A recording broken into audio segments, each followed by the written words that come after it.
Hi, Malati Vijay Kumar welcoming you once again to Meen Man Cooks. In today's episode, let's see a corn methi malai. Let's see the ingredients required. A large bowl of fresh methi, washed well.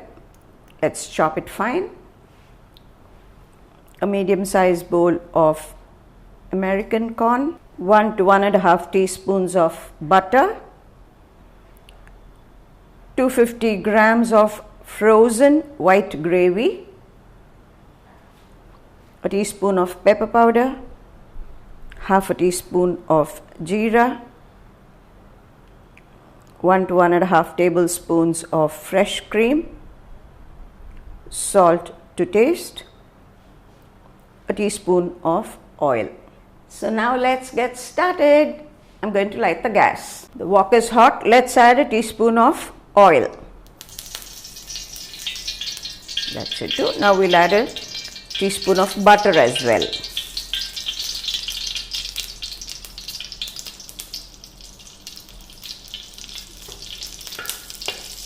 Now let's add the jeera.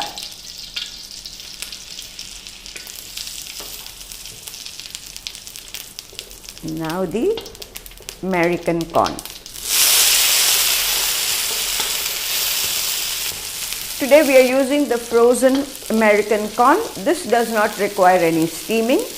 If you're using the fresh corn off the cob, that needs to be steam cooked first and then added. Let's add about 1/4 teaspoon of salt.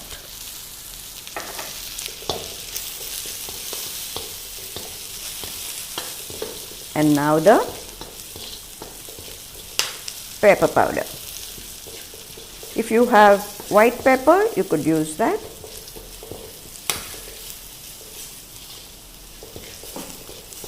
Now let's add the frozen white gravy. Wow, smells really good. Let's add just about half a cup of water.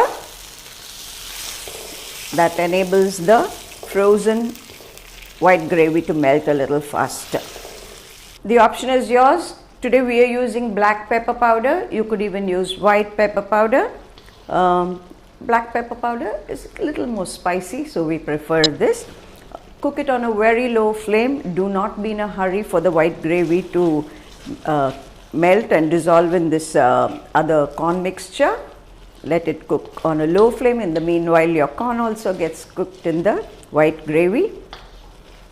For the recipe of the white gravy and to freeze it, click on the link above.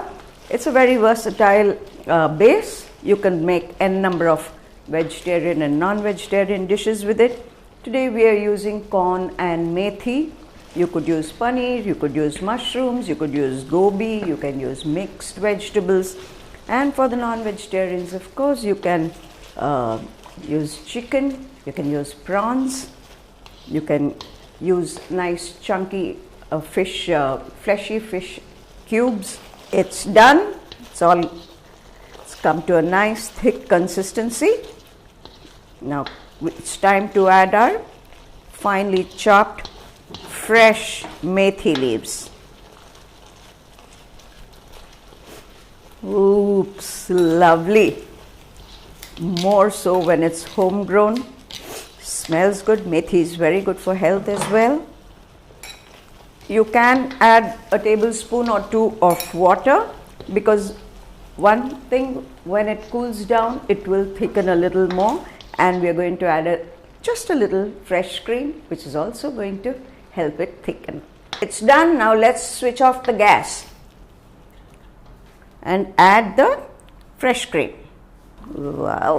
Wow, it's lovely. It's nice and creamy. The texture looks really good. The methi is cooked well as well. It's time to check the balance of the salt and the spice.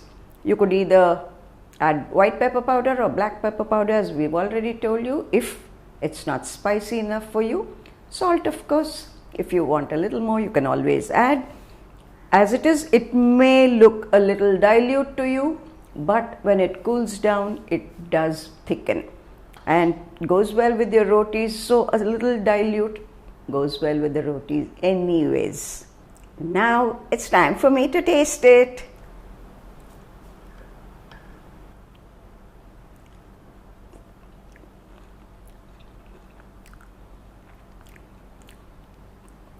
corn is nice and soft, can get the flavor of the methi, and the white gravy is simply ultimate. Do try it and enjoy it as much as I am enjoying it right now. I'm sure this has motivated you to cook.